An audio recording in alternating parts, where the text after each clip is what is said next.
அடுத்த வீடியோ உள்ள வந்துட்டோம். இந்த வீடியோ என்னன்னா பென்னி ஸ்டாக்ல தான் தலைவர் வந்து இன்வெஸ்ட்மெண்ட் பண்ணி வச்சிருக்காரு. நம்ம இந்த வீடியோ முடிச்சுட்டு போய் பார்த்துன்னு வரேன்னு சொன்னார்ல. சரி என்ன ஸ்டாக்ல இன்வெஸ்ட்மெண்ட் பண்ணியிருக்கான்னு போனேன். பார்த்தா பென்னி ஸ்டாக்ல இன்வெஸ்ட்மெண்ட் பண்ணி வச்சிருந்தாரு. ஏன் இன்வெஸ்ட்மெண்ட் பண்ணாரு அப்படின்னு சொல்லிட்டு ஃபர்ஸ்ட் கேட்கலாம். அதுக்கப்புறமேட்டுக்கு அந்த வீடியோ எங்க போகுது அப்படின்றத நீங்களே பாருங்க. நீங்களே பென்னி ஸ்டாக்ல இன்வெஸ்ட்மெண்ட் பண்ணி வச்சிருக்கீங்க, இல்ல பென்னி ஸ்டாக் எதனா என்கிட்ட கேட்குறீங்க, பென்னி ஸ்டாக் எதனா சொல்லு ப்ரோ அப்படின்ற மாதிரி கேள்வி இருந்துச்சு அப்படின்னா அது எல்லாமே இந்த வீடியோல கவர் பண்ணுவோம். பாருங்க. ஃபர்ஸ்ட் பென்னி ஸ்டாக்ல இன்வெஸ்ட்மெண்ட் பண்ணி வச்சிருந்தல. ஏன் இன்வெஸ்ட்மெண்ட் பண்ண? பென்னி ஸ்டாக்ல வந்து இப்ப 2 ரூபாய் போயிட்டு இருக்கு மச்சான். திடீர்னு வந்து 4 ரூபாய் போகும். லாங் டைம் ப்ராஃபிட்டா இருக்காது, டக்குன்னு வந்து ஏறிடும். நான் செல் பண்ணிட்டு வந்துருவேன். நீ சொல்ற மாதிரி இந்த ஐடிசி பிராண்ட்லாம் நான் 400 ரூபாய் போட்டு இப்ப வாங்குறேன்னா அது 500 ரூபாய் மாற 600 ரூபாய் மாற லாங் டேர்ம் எடுத்துக்கும்ல. இது ஷார்ட் டேர்ம்ல இருக்குல்ல. நானு 1 ரூபாய் போட்டு 100 ரூபாய் எடுத்துடுறேன். போச்சுன்னா எனக்கு 100% ப்ராஃபிட் வந்துருது இல்ல. நீ அப்படி வந்துட்டேன். இப்ப நீ 50 ரூபா போட்டிருக்கனா 100 ரூபாய் ஆயிடுது. 100 ரூபாய் ஆயிடுது இல்ல. ஒரு ஷேர் ஒரு ஓவர் இருக்க ஷேர் வந்து 50 வாங்கிடுறேன். அப்படி வர அதனால வந்து நீ இன்வெஸ்ட்மெண்ட் பண்ண. இல்ல இந்த ரிலையன்ஸ் கம்யூனிகேஷன் ஒரு ஸ்டாக் இன்வெஸ்ட்மெண்ட் பண்ணி வச்சிருக்கல. இத நம்ம ஊர்ல ஏற்கனவே ஒருத்தர் இன்வெஸ்ட்மெண்ட் பண்ணி ஃபெயிலியர் ஆனாரு. அது தெரியுமா உனக்கு? இல்ல தெரியாது. இந்த கதையை நான் சொல்றேன், நல்லா கேளுங்க. ரிலையன்ஸ் கம்யூனிகேஷன்ல 2023ல ஒருத்தர் வந்து இன்வெஸ்ட்மெண்ட் பண்ணாரு. அப்ப நான் வந்து சேனல் மணி பேச்சு பாத்துறேன்னா தெளிவா சொன்னேன், ரிலையன்ஸ் கம்பெனி பக்கம் போவாதீங்க அப்படின்ட்டு. யாரோ ஒரு புரோக்கர் சொன்னாங்கன்ட்டு ட்ரேட் பண்ணாரு.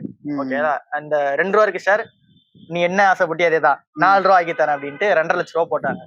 2 ரூபா இருக்கிற ஷேர் 1 ரூபா 50 பைசா வந்துருச்சு. 2 ரூபா இருக்க ஷேர் வந்து 1 ரூபா 50 பைசா வந்துச்சு. அங்க 2.70 லட்சம் ரூபா சம்திங் வந்து இன்வெஸ்ட்மெண்ட் பண்ணி வச்சிருந்தாரு. அங்க இருந்து 2.30 ஆயிடுச்சு. திரும்ப இவர் போய் எடுக்கலான்னு போகும்போது திரும்ப ஒரு விழு 1 ரூபா வந்துருச்சு. அப்புறம் அங்கிருந்து எவ்வளவு வந்துச்சு? 2.70ன்றது 1.30 ஆயிடுச்சு. ஓகே, இதெல்லாம் பெரிய அமௌண்ட். நீ 300 400 பண்ணி சேஃபா இருக்கிற வரைக்கும் அது நாங்க ரொம்ப சேஃப்டியா தான் பண்ணுவோம்.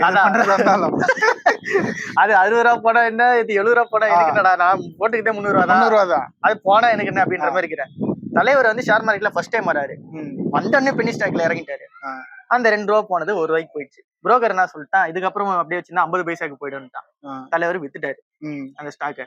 லாஸ்ல 1 லட்ச ரூபா லாஸ்ல வித்துட்டாரு. இதுக்கு சார்ஜஸ் எல்லாம் இருக்குது. நீ 1 வருஷத்துக்குள்ள நீ ஒரு ஸ்டாக் வாங்கி வித்த அப்படின்னா 20% வந்து டாக்ஸ் கட்டணும். எவ்வளவு? 1 வருஷத்துக்குள்ள வாங்கி வித்தா வந்து 20% டாக்ஸ் கட்டணும். அந்த கருமம் வேற. ஓகே.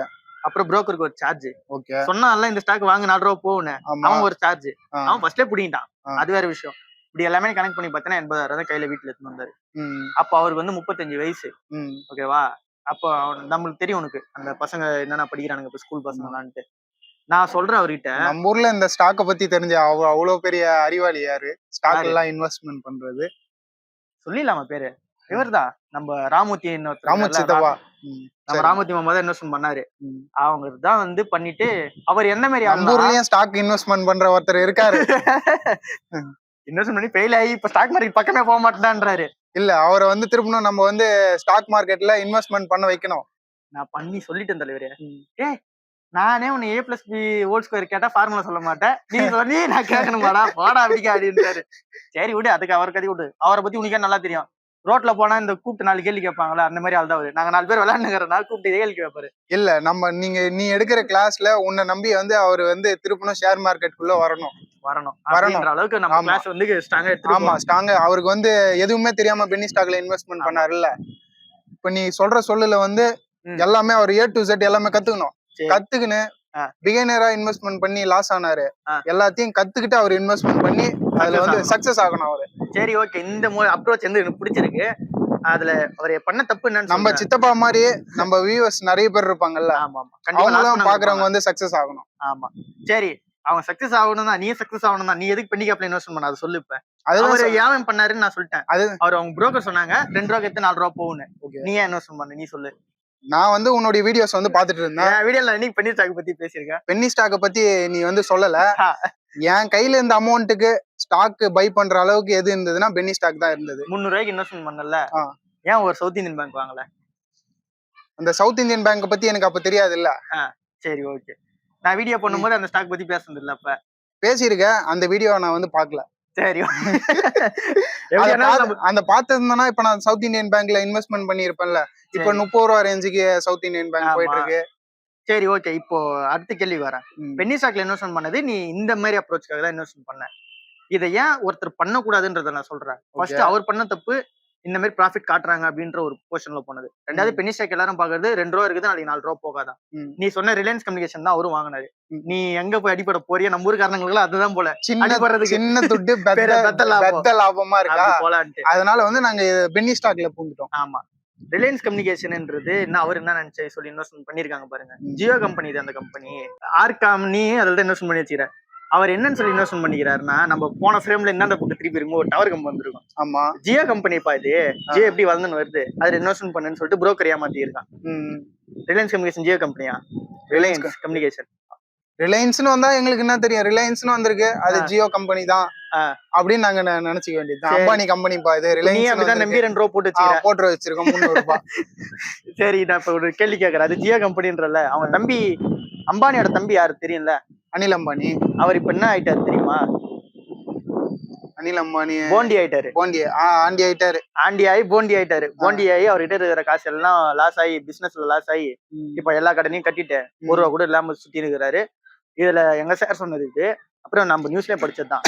அந்த ஆளுக்கு வந்து வீடு கூட இல்லாம வந்து கஷ்டப்படுறாரு அப்படின்ற மாதிரி போயிட்டு இருக்கு. ஆனா முகேஷ் அம்பானி சப்போர்ட் இருக்கான், பட் மத்தபடி பிசினஸ் எல்லாம் லாஸ். நீ லாஸ் ஆன பிசினஸ் போய் ஆர்காம்ல போட்டு வச்சுக்கிற. ஆர்காம்ன்றது அனில் அம்பானியோட கம்பெனி. அனில் அம்பானியோட கம்பெனி, அது முகேஷ் அம்பானியோட கம்பெனி கிடையாது. ஜியோ கம்பெனி இருக்குது இல்ல, அது ரிலையன்ஸ் கம்யூனிகேஷன் கிடையாது, அது ரிலையன்ஸ் இண்டஸ்ட்ரீஸ். அது வேற, இது வேற. இது வேற. ஜியோ கம்பெனின்னு ஒரு தனி ஸ்டாக்கே கிடையாது. இப்ப எங்களுக்கு ரிலையன்ஸ்னால எங்களுக்கு பிராண்டான முகம் இது அம்பானி. ரிலையன்ஸ் கம்பெனிப்பா, அம்பானி தான் அப்படின்னு நினைச்சுட்டு நாங்க உள்ள போயிடுறோம். அதுக்குதான் அந்த படிக்கணும். அதை படிக்காம போய் அவரு சொன்ன பேச்சு அவரு கேட்டு இன்வெஸ்ட்மெண்ட் பண்ணது. அவர் ஜியோ நம்பி இன்வெஸ்ட்மெண்ட் பண்ணிட்டாரு. அப்புறம் புரோக்கர் எல்லாம் சொல்லிட்டானே கொஞ்சம் படிச்சவன் தானே அப்படின்ட்டு அவரு நம்பி விட்டாரு. நிறைய புரோக்கர் ப்ராஃபிட்டும் பண்ணி தராங்க, இல்லன்னு சொல்ல, பட் இவருக்கு லாஸ் ஆயிடுச்சு. அதே மாதிரி நீ இப்ப ஆர்காம்ல போட்டுக்கிற 2 ரூபாய் இருக்குது, 2 ரூபாய் போட்டது அங்கேயே தானே இருக்குது, அப்படியே எடுத்துட்டு வெளியே வந்துரு. இதுல இன்னொரு பிரச்சனை வேற இருக்குது. இதை நான் வந்து இங்க லிஸ்ட் அவுட் பண்றேன். ஒருத்தர் வந்து இதே மாதிரி பென்னி ஸ்டாக்ல தான் 3000 ரூபாய் ப்ராஃபிட்ல இருக்கிறாரு, 10,000 ரூபாய் போட்டு. ஓகேவா? இன்னைக்கு வரைக்கும் 1 மாசம் முன்னாடியே ப்ராஃபிட்ல வந்துட்டாரு. இன்னைக்கு வரைக்கும் தலைவரால அந்த 3000 ரூபாய் என்ஜாய் பண்ண முடியல. என்ன மாதிரி ரீசனா இருக்கும் நீ சொல்லு? இந்த என்எஸ்பி அந்த மாதிரி பார்த்து இன்வெஸ்ட்மெண்ட் பண்ணிட்டாரா? இல்ல ஷேர்ல வந்து 10,000 ரூபாய் போட்டது 3000 ரூபாய் ப்ராஃபிட்னு காமிக்குது. ஆனா அவரால் வந்து அந்த ப்ராஃபிட் என்ஜாய் பண்ண முடியல. ஆப்ல அப்படியே காமிச்சுன்னு தான் இருக்குது. ஏன் 1 இயர்க்குள்ள செல் பண்ணி எடுக்க முடியல அவரால? அப்படிலாம் கிடையாது. இன்னைக்கு வாங்கினா நாளைக்கு செல் பண்ணலாம், அதுவும் கிடையாது. என்ன ரீசன் சொல்லிட்டா, சொல்லுங்க. பென்னி ஸ்டாக்ன்ற ஒரு மேட்டர் தான். லிக்விடிட்டினா அந்த ஷேர் வந்து எவ்வளவு மார்க்கெட்ல ட்ரேட் ஆகுதுன்னு. இன்னைக்கு இந்த 3000 ரூபாய் ப்ராஃபிட்ல இருக்கிறாரா, இதே மாதிரி மொத்த ஷேர் ஹோல்டரும் 3000 ரூபாய் ப்ராஃபிட்ல வந்து எல்லாரும் பை மட்டும் தான் குடுத்துறான். யாரும் செல் கொடுக்கல. செல்லு கொடுத்தாதான் நாளைக்கு எவனா அவன் பை பண்றதுக்கு ஆள் இருப்பான். இவன் பை பண்ணிட்டாங்க, இப்ப செல்லு வந்து குடுக்குறாங்க. யாரு ப்ராஃபிட்ல இருக்கவங்க 3000 ரூபாய் ப்ராஃபிட்ல இருக்கவங்க செல்லு வந்து குடுக்குறாங்க. 3000 ரூபாய் செல்லு குடுக்குறாங்கன்னா அப்ப அந்த பென்னி ஸ்டாக் வாங்குறதுக்கு ஆள் இருக்கணும்ல. ஓகேங்களா? இது சிம்பிளா சொல்லணும் அப்படின்னா 10 ரூபாய்க்கு இருந்த பொருள் வந்து இன்னைக்கு ஏறிடுச்சு, 13 ரூபாய் ஆயிடுச்சு. அந்த ஸ்டாக் 10 ரூபாய் ஸ்டாக் வந்து 13 ரூபாய் ஆயிடுச்சு. அந்த கம்பெனி பேர் நான் மென்ஷன் பண்ண விரும்பல, ஆனா சொல்றேன் 10 ரூபாய் இருக்கிற அந்த ஸ்டாக் வந்து 13 ரூபாய் ஆயிடுச்சு. அவங்க வந்து இப்போ 10,000 ரூபாய் போட்டிருக்காங்க. சோ 13,000 ரூபாய் வந்து ப்ராஃபிட் எடுக்கிறாங்க. செல் கொடுக்குறாங்க. செல் கொடுத்து இந்த 13,000 ரூபாய் எடுத்துடலாம் அப்படி பார்த்தா 3000 ரூபாய் ப்ராஃபிட் எடுக்கலான்னு பார்க்கும்போது செல் ஆக மாட்டேங்குது. என்ன ரீசன்னா, இவங்க செல் கொடுக்குறாங்க, அந்த 13 ரூபாய்க்கு ஒருத்தன் வாங்குறதுக்கு ஆள் இல்ல. ஏன்னா அந்த ஸ்டாக்கோட ஓனர் வந்து வித்துட்டு போயிட்டான்.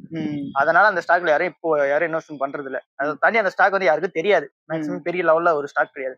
ஆனா இந்த மாதிரி ட்ரேடர்ஸ், புரோக்கர்ஸ் அண்ட் இப்போ என்ன மாதிரி யூடியூப் வீடியோஸ்ல நிறைய பேர் அந்த ஸ்டாக் சொல்லி பூஸ்ட் அப் பண்ணி அதிகமா வச்சுக்கிறாங்க. இப்ப அவன் செல் பண்ணாதான் அவன் ப்ராஃபிட் என்ஜாய் பண்ணுவான். நீ ஏன்னிக்கு வந்து 1 லட்ச ரூபாய் போட்ட 2 லட்ச ரூபாய் இருக்கிற, நீ செல் குட்டை யாருன்னா வாங்கினாதானே அவன் இது பண்ண முடியும். இங்க ஷேர் மார்க்கெட் ஃபுல்லா டிஜிட்டலா இருக்குது. அப்ப நாளைக்கு பெரிய பெரிய ஆளுங்கெல்லாம் இருக்கிறாங்களே, நம்ம வித்தா நாளைக்கு ஒருத்தன் வாங்கிடுவான். இங்கேயுமே வந்து ஒரு நல்ல பொருள் நீ கை மாத்தினாதான் உனக்கு ப்ராஃபிட். ஓகேவா? இன்னைக்கு வந்து நீ என்ன சொல்றது, நீ ஒரு புக் வச்சிருக்க, 1000 ரூபாய் மதிப்புள்ள ஒரு புக் வச்சிருக்க, அதை இன்னைக்கு நீ 500 ரூபாய்க்கு கை மாத்துற, நாளைக்கு திருப்பி உங்ககிட்ட வருது, இன்னொருத்தங்கிட்ட 600 ரூபாய் கை மாத்துற, அவன் வந்து ஒரு 700 ரூபாய் கை மாத்துறான். இப்படி மாறி போயிட்டே இருக்கும். அதோட ஒரிஜினல் விலை 1000 ரூபாய். ஓகேவா? அந்த மாதிரி அதோட வேல்யூ பொறுத்துதான். நீ இந்த 1000 ரூபாய் புக்கை வந்து 2000 ரூபாய்க்கு வித்தனா உன்கிட்ட வாங்க மாட்டானுங்க. அதுதான் பென்னி ஸ்டாக்கோட நிலைமை. அப்படிதான் வந்து அந்த ஸ்டாக்கை வாங்கினா விற்கவும் முடியாது. இது இன்னொரு பிரச்சனை பென்னி ஸ்டாக்ல. ஓகே, இப்போ இன்னொரு டவுட், சவுத் இந்தியன் பேங்க்கும் வந்து பென்னி ஸ்டாக்கா தானே இருந்தது? ஏன் 5 ரூபாயில இருக்கவே கேக்குறீங்க? 5 ரூபாயில இருந்தது, 8 ரூபாயில இருந்தது. அதுவும் அது பென்னி ஸ்டாக்னு சொல்லிட்டு அதனால நீ கேக்குற? கேக்குறேன். ஆர்காமோட மார்க்கெட் கேப்னு ஒண்ணு சொல்லுவாங்க, அதோட டோட்டல் நெட்வொர்க். அதை நீ எடுத்து பாத்தீங்கன்னா எங்க இருக்குன்னு சொல்லி பாரு. அதே மாதிரி இங்க சவுத் இந்தியன் பேங்க் எடுத்து பாத்தீங்கன்னா அதோட நெட்வொர்க் எங்க இருக்குன்னு எடுத்து பாருங்க. இதை உனக்கு சொல்றேன். பேசிக்கா வந்து எடுத்து பாத்தீங்கன்னா இது ஒரு 6000 கோடி மார்க்கெட் வேல்யூவேஷன் உள்ள ஒரு கம்பெனியா இருக்கும் சவுத் இந்தியன் பேங்க்ன்றது. அந்த பேங்க் அந்த ரிலையன்ஸ் கம்யூனிகேஷனுமே அதோட அதிக வேல்யூவேஷன் வந்து இருக்கலாம். பட் அங்க வந்து அந்த ப்ரொமோட்டரே ஃபெயில் ஆயிட்டாரு. ப்ரொமோட்டர்னா ஓனர் அனில் அம்பானியே வந்து நஷ்டத்துல இருக்கிறாருன்னு சொல்லும் போது அந்த ஸ்டாக்ல இன்வெஸ்ட்மெண்ட் பண்ணணும் ஃபர்ஸ்ட். ரெண்டாவது, எல்லா பெனி ஸ்டாக்கோட மார்க்கெட் கேப் நான் சொன்ன மாதிரி 500 கோடியில இருந்து 1000 கோடிக்குள்ளதான் இருக்கும். இதில் நம்ம ஆர்காம் எடுத்துட்டு வர முடியாது. அது பெரிய கம்பெனி தான், ஆனா வாங்குறது ஆள் இல்லைன்னு 2 ரூபாயே கிடக்குது. ஓகேவா? மத்த ஸ்டாக் எல்லாம் எடுத்துக்கலாம். நீ இந்த BIHL ஏதோ கம்பெனி எல்லாம் நிறைய சொன்ன பத்தி அந்த ஸ்டாக் எல்லாம் வந்து மார்க்கெட் வேல்யூவேஷன் 500 கோடியில இருந்து ஒரு 1000 கோடி தான் இருக்கும். ஆனா சவுத் இந்தியன் பேங்க் ஒரு 6000 கோடி மார்க்கெட் வேல்யூவேஷன். அண்ட் தென் அடுத்த ரீசனா நான் அந்த ஸ்டாரை வாங்குறதுக்கான ரீசன் இது தெரிஞ்சா சவுத் இந்தியன் பேங்க் நீங்களும் வந்து வாங்கலாம். சிம்பிள். இப்ப நான் ஆர்காம் பத்தி கேட்டேன், உனக்கு என்ன தெரியும்னா ஒன்னும் தெரியல, அது அம்பானி கம்பெனின்னு சொல்லி நினைச்சிட்டு இருக்க. இப்ப நீ என்ன சவுத் இந்தியன் பேங்க் பத்தி நீ ஏதாவது ஒரு கேள்வி கேளு. என்ன கேள்வி வேணா கேளு, இது லைவா தானே போயிட்டு இருக்கு. என்ன கேள்வி வேணா கேளு. இப்ப சவுத் இந்தியன் பேங்க் வந்து யாரோட ஓனரு? சவுத் இந்தியன் பேங்க் ஓனரே கிடையாது. ஓனரே கிடையாது. அப்ப பிரைவேட்லைசேஷன் இல்ல, பிரைவேட் கிடையாது. இது வந்து மேனேஜ்மெண்ட்னு சொல்லுவாங்க, ப்ரொஃபஷனலி மேனேஜ்மெண்ட் கம்பெனி. அப்படின்னா ஓனர் இருக்க மாட்டாங்க, டாப் எண்ட்ல இருக்கவங்க தான் அந்த கம்பெனியை மேனேஜ் பண்ணுவாங்க. இப்ப நம்ம ஓனரோட முகத்தை பார்த்து தான் காசு போடணும்னு சொல்றீங்க. இங்க வந்து மேனேஜ்மெண்ட். இப்ப வந்து சவுத் இந்தியன் பேங்க் நாங்க யாரை பார்த்து நாங்க அதுல காசு போடுறோம்? இப்ப ஓனர் இல்ல அப்படின்னா மேனேஜ்மெண்ட் யார் இருக்காங்க அவங்கள பார்த்து காசு போடுவோம். அவங்கள பார்த்து. ஆமா, சிஓவா யார் இருக்காங்களோ அவங்கதான் சிஓ. அவங்க யார இருக்காங்களோ அவங்கள பார்த்து காசு போடலாம். சிஓ நம்பி கேள்வி வரும், அப்ப எதுக்குடா நீ வந்து இந்த கம்பெனில போட்டுரு, இந்த கம்பெனியோட சிஓ யாருன்னு கேட்பேன். இந்த கம்பெனில வந்து PR சேஷாத்ரின்னு சொல்லிட்டு ஒருத்தவங்க இருக்காங்க. இவங்க வந்து 2023 இந்த கம்பெனில வந்து லான்ச் பண்றாங்க. இந்த கம்பெனில வந்து உள்ள அடி எடுத்து வைக்கிறாங்க. இந்த சவுத் இந்தியன் பேங்க் 1900 ஆரம்பிச்சு. ஆனா இன்னும் நம்ம தமிழ்நாட்டுக்குலாம் இன்னும் வந்திருக்கு ஒரு சில மெயின் சிட்டிஸ்ல. இப்ப கோயம்புத்தூர், சென்னை இந்த மாதிரி ஏரியால பார்க்க முடியுது. இப்ப நம்ம திருவண்ணாமலைலாம் அந்த சவுத் இந்தியன் பேங்க் இல்ல. ஆனா எக்ஸ்பென்ஷன் பிளான் எல்லாம் போயிட்டு இருக்கு. திருவண்ணாமலைன்னு எக்ஸாக்டா இல்ல, டயர் 1 சிட்டிஸ், டயர் 2 சிட்டிஸ்னு பிரிப்பாங்க. டயர் 1 சிட்டிஸ்க்கு எல்லாம் வந்துருச்சு, டயர் 2 சிட்டிஸ்க்குமே வந்துருச்சு. டயர் 3 தான் நம்ம திருவண்ணாமலை, விழுப்புரம், அந்த மாதிரி வரும். இந்த மாதிரி பிளான்ஸ் வந்து போயிட்டு இருக்கு, எக்ஸ்பென்ஷன் பிளான். நம்ம ஊர்ல கரூர் வைசியா பேங்க் வந்துருச்சா? கரூர் வைசியா பேங்க் இருக்கு. இப்படி நேரா போயிட்டு நம்ம சென்னை தெரு வழியா கீழே இறங்கினா கரூர் வைசியா பேங்க் இருக்கு. அந்த பேங்க் இந்த அளவுக்கு கொண்டு வந்தது யாரு? இந்த கம்பெனில இப்ப கரண்டா இருக்க CEO PR சேஷாத்ரின்னு சொல்லிட்டு அவர் நேம். இவர் தான் கரூர் வைசியா பேங்க் உள்ள இருந்து எக்ஸ்பென்ஷன் பிளான்லாம் நல்லா போட்டு சூப்பரா அந்த பேங்க் கொண்டு வந்து இப்ப நம்ம ஊர்லாம் நீ பாக்குற. ஆமா, அதே மாதிரி சவுத் இந்தியன் பேங்க் வரும், டைம் கொடுக்கணும். அதுல ஒரு 10 வருஷத்துக்கு கிட்ட இருந்தாரு. ஆமா, வளர்த்து எடுத்துன்னு வந்துட்டாரு. இப்ப 2023 அவர் வந்தாரு. அன்னைக்குதான் இந்த ஷேர் நீ சொன்ன ரேஸ் அந்த பிரேஸ்ல வந்து இருந்துச்சு. அப்போ வந்து PR சேஷாத்ரி பத்திலாம் நான் படிக்கல. எங்க சார் வந்து படிச்சிருந்தாரு, சொன்னாரு, நான் வாங்கிட்டேன். ஆனா படிக்கல. சொல்றேன், படிக்காம தான் வாங்கினேன். வாங்கினதுக்கு அப்புறம் நான் படிச்சிட்டேன், ஈஸியா புரிஞ்சிச்சு எனக்கு. PR சேஷாத்ரி மேல நம்பிக்கை வந்துச்சு. கரூர் வைசியா பேங்க் இந்த அளவுக்கு கொண்டு வந்துட்டாங்கன்னா உன்னோட கான்செப்ட் தான். திருவண்ணாமலை அந்த பேங்க் வந்துருச்சு. அப்போ வந்து இந்த பேங்க் எடுத்துட்டு வர மாட்டாரா இவரு? ஒரு நம்பிக்கை, இவர் மேல காசு கொடுக்குறோம். சோ ஒரு ப்ரொமோட்டர், இது வந்து இந்த கம்பெனி ப்ரொமோட்டர்னே கிடையாது. ப்ரொமோட்டர் ஓனர் இல்லாம ஆரம்பிக்கப்பட்ட ஒரு கம்பெனி இது. ஓகே, கேரளால இந்த நம்ம ஊர்ல ஒரு கம்யூனிட்டி பேஸ் பண்ண பேங்கே நிறைய இருக்கு. இதெல்லாம் உனக்கு தமிழ்நாடு மெர்கன்டைல் பேங்க் சொல்லலாம். இது வந்து ஒரு சில குறிப்பிட்ட கம்யூனிட்டிஸ் மட்டும்தான் அதை வந்து இயக்குறாங்க. 70% அந்த கம்பெனி அந்த பேங்க்ன்றதே அந்த கம்யூனிட்டி சுத்தி தான் வந்து இருக்கு. அவங்க கம்யூனிட்டியில இருக்கவங்க காசு போறதுக்காக உருவாக்குற பேங்க். அதே மாதிரி அங்க ரீஜனல் பேங்க் கேரளால அங்க ஓபன் பண்ணும் போது இது ஒரு கூட்டா சேர்ந்து ஓபன் பண்ண ஒரு பேங்க் சவுத் இந்தியன் பேங்க்ன்றது. இதுக்கு MD அண்ட் CEO மட்டும் தான் நம்ம இருக்காங்க. ப்ரொமோட்டர்ன்றது யாருமே இந்த பேங்க் கிடையாது. அப்பத்துல இருந்து இப்போ வரைக்கும். ஆமா, இதுல வந்து இந்த மேனேஜ்மெண்ட் யார் யார் மாறுறாங்களோ அதுக்கேற்ற மாதிரி இந்த பேங்க்கும் மாறும். இப்ப நான் சொன்ன மாதிரி PR சேஷாத்ரி இருக்காரு, அவரோட டேர்ம் பத்தி நான் உங்கள்கிட்ட சொன்னேன். கரூர் வைசியா பேங்க் எந்த அளவுக்கு வந்திருக்குன்னு. அதே மாதிரி இந்த பேங்க்கும் வளரும். அப்ப வந்து ஷேர் பிரைஸ் வந்து 80-70 இருந்து இருந்துச்சு கரூர் வைசியா. இப்போ 250 அவர் லாஸ்டா வெளியே 200 கிட்ட இருந்துச்சு. 200 கிட்ட. அப்போ வந்து சவுத் இந்தியன் பேங்க் ஷேர்ஸ் வந்து நீ இப்போ பை பண்ணா இன்க்ரீஸ் ஆகும் அப்படின்னு சொல்ற நம்பிக்கையா? நம்பிக்கையா ஏன் சொல்றேன்னா, இந்த மாதிரி மெட்ரிக்ஸ் இருக்கவே சொல்றேன். இதுக்கு முன்னாடி ரன் பண்ணவரு அங்க ரன் பண்ணிருக்காரு, நல்ல ஒரு ரிசல்ட் வந்து கொடுத்திருக்காரு. ரெண்டாவது, இந்த பேங்க் பத்தியுமே நான் பார்க்கும்போது இந்த பேங்க்ல இது வரைக்கும் எந்த ஒரு நெகட்டிவ் நியூஸும் கிடையாது. ஃபுல்லா வளர்ந்துகிட்டே வருது. இந்த பேங்க்ல இதுக்கு முன்னாடி கரண்டா MD அண்ட் CEO இருந்தவங்க எல்லாருமே நல்லாவே பெர்ஃபார்மன்ஸ் பண்ணி கூப்பிட்டு வந்திருக்காங்க. அண்ட் தென் இந்த கம்பெனி யாருக்கு லோன் கொடுக்குறாங்க அதை நான் பாக்குறேன். இந்த பேங்க் யாருக்கு லோன் கொடுக்குறாங்கன்னா நம்மள மாதிரி இருக்கலாம் லோன் தரது இல்ல. பர்சனல் லோன் வந்து மேக்சிமம் ஒரு 23% ஆகும். 100 ரூபாய் நோட் பேங்க் எதுல சம்பாதிக்கும்? லோன். நீ வந்து டெபாசிட் போடும்போது உனக்கு ஒரு டெபாசிட் ரேட் இருக்கும். 5%, 6% வந்து இருக்கும். FD அது வந்து FDன்றது அவ்வளவு பர்சன்டேஜ் இருக்கும். அவன் திருப்பி உன்கிட்ட வந்து அவன் கடனா உன்கிட்ட பர்சனல் லோனா கொடுக்கும்போது 13-14% கொடுப்பான். நீ கொடுக்குற காசு தான். நீ பர்சனல் லோன் கட்டினா உனக்கு 14% இன்ட்ரெஸ்ட். ஸோ உனக்கு 6% வட்டி, 14%. இது ரெண்டுத்தையும் மைனஸ் பண்ணினா 8% நடுவில் இருக்கு. இது வந்து நெட் இன்ட்ரெஸ்ட் மார்ஜின் சொல்லுவாங்க.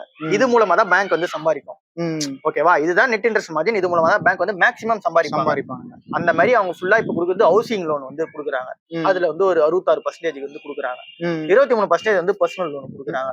இது வந்து இந்த பினான்சியல் இயர் குவார்டர் வந்து ரிலீஸ் ஆன ரிப்போர்ட் வந்து சொல்றேன். 3 மாசத்துக்கு ஒரு வாட்டி ஒரு கம்பெனி அவங்களோட ரிப்போர்ட் வந்து கொடுக்கணும். நான் என்ன பண்ணிருக்கேன் அப்படின்னு சொல்லிட்டு. ஏன்னா பப்ளிக்கா நீ வந்துட்ட, நீ மக்களுக்கு வந்து உன்னோட இன்வெஸ்டர்ஸ்க்கு வந்து நீ என்ன பண்றேன்னு சொல்லணும். அதுல நம்ம சொன்னது இந்த டீட்டெயிலாம். மீதி இருக்க இது வந்து இந்த கோல்டு அகைன்ஸ்டா லோன் கொடுக்குறது.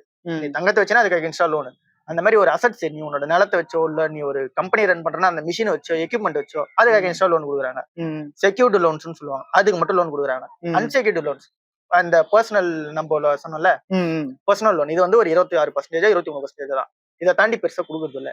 அப்புறம் கார்பரேட் கொடுக்குறாங்க பெரிய பெரிய கம்பெனிஸ்க்கு, வேற கம்பெனிஸ்க்கு. இவங்க வந்து இந்த நம்மள மாதிரி காசு திரும்பி வராத செக்மெண்ட்ல யாருக்கும் கொடுக்கறது இல்ல. ஒருவேளை நம்மள பர்சனல் லோன் கட்டல அப்படின்னா அது வந்து வேணா திருப்பி போகாம இருக்கலாம். மேக்ஸிமம் செக்யூர் பண்ண வச்சு லோன் தான் கொடுக்குறாங்க. ஸோ அவங்களுக்கு அந்த நெட் இன்ட்ரெஸ்ட் மார்ஜின்றது இன்க்ரீஸ் ஆகிட்டே போகுது. ப்ராஃபிட்டும் வளர்ந்துட்டே இருக்க போது. அடுத்தடுத்த பிரான்ச் வந்து ஓப்பன் பண்ண போறாங்க. Simple concept. ஸோ இப்படிதான் வந்து நம்ம ஒரு பென்னி ஸ்டாக்னு இதுவுமே கிடையாது. இதுமே நான் சொன்ன மாதிரி தான் உங்களுக்கு 5000 கோடி 6000 கோடி மார்க்கெட் வேல்யூஷனா இருக்கு. ஸோ அப்படி பார்க்கும்போது இந்த அளவுக்கு வேல்யூஷன் இருக்க கம்பெனி எனக்கு வந்து இந்த சீப்பான பிரைஸ்ல வந்து கிடைக்குது. ஒரு 8 ரூபா 7 ரூபாய் வந்து நான் வாங்கும்போது கிடைச்சு இப்போ 30 ரூபாய் வந்து இருக்கு. இப்பயுமே இந்த கம்பெனி வந்து நல்ல வேல்யூஷன் இருக்கும்போது நான் வாங்கிட்டே இருக்கேன். அந்த நான் சொன்னல 10 ரூபாய்க்கு விற்கிற பொருள் வந்து 7 ரூபாய்க்கு விற்குதா இல்ல 12 ரூபாய்க்கு விற்குதான்றத பார்க்கறது இந்த ஃபண்டமெண்டல் அனாலிசிஸ். அதை பார்த்து அந்த மெட்ரிக்ஸ் நான் சூஸ் பண்ணிட்டேன். இப்போ இது 10 ரூபாய்க்கு விற்கிறது இப்போ ஒரு 7 ரூபாய்க்கு விற்குதுன்னு 8 ரூபாய்க்கு விற்குதுன்னு வச்சுக்கோ. அதனால நான் வாங்கிட்டே இருக்கேன். அது 10 ரூபாய்க்கு வந்துற உடனே நான் வாங்கறது நிறுத்திடுவேன். அதுக்கப்புறம் அது வளர்ந்துட்டே போச்சுன்னா வளர்ந்துடும். அவ்வளவுதான். பிகினரா இருக்கவங்க வந்து பென்னி ஸ்டாக்ல இறங்கி ஓவரா ரிஸ்க் எடுக்காதீங்க. பர்மனன்டான ஸ்டாக் வாங்கி போட்டீங்கன்னா உங்களுக்கு சேஃப் ஜோன்ல கிடைக்கும். அதனாலதான் நான் ஃபர்ஸ்டே சொன்னேன், பென்னி ஸ்டாக் வந்து பிகினரா இருக்கவங்களுக்கு தேவைப்படாது. அதை மீறி போகணும்னு ஆசைப்பட்டீங்க அப்படின்னா ரிஸ்க்ல போய் முடியும். ஏன்னா பென்னி ஸ்டாக் வந்து கம்மி பிரைஸ்ல இருக்கா, அதனால வந்து அதை வந்து ஈஸியா 1 ரூபாய் 2 ரூபாய் 50 1 ரூபாய்க்கு கீழேயும் இருக்கு. அது ஈஸியா வந்து பை பண்ணிடுறாங்க. அவங்களுக்கு தெரியலன்னு எனக்கே தெரியல அப்படின்னும் போது வந்து நிறைய பிகினர்ஸ்க்கு வந்து தெரியாது. ரெண்டாவது நீ வாங்கி ப்ராஃபிட்டே பண்ணிட்டு நான் ஒத்துக்கிறேன். சரி, நான் என் மெத்தட் வந்து தப்பு. நான் வந்து இப்போ 50% தான் ப்ராஃபிட் பார்த்துன்னு வச்சுக்க. நீ 500% ப்ராஃபிட் பண்ணிட்ட, என்ஜாய் பண்ணு. நீ விற்கும் போது உனக்கு யாரு வாங்குறதுக்கு ஆள் இருப்பா? இந்த மாதிரி ஆள் பிரச்சனை வந்துச்சுன்னா இந்த மாதிரி நிறைய பேர் இருக்காங்க. நீ இந்த வீடியோவோட கமெண்ட்ஸ்ல நிறைய பேர் வாங்கி வச்சுட்டு நம்மளுக்கு ப்ராஃபிட் காமிச்சிரும், நம்ம செல் பண்ண முடியாது. ஏன்னா அது இருக்கும், ப்ராஃபிட்ல தான் இருக்கும். செல் பண்ணும்போது யாரா வாங்குறதுக்கு ஆள் இருக்கணும்ல. ஆமா, நான் தான் சொன்னல, இப்ப எனக்கு போர் அடிச்சுன்னா ஒரு ஐடிசி வாங்குறேன் 400 ரூபா கொடுத்து. 4 பேர் விற்கிறான்னா 400 பேர் வாங்க ரெடியாகிறான் ஐடிசில.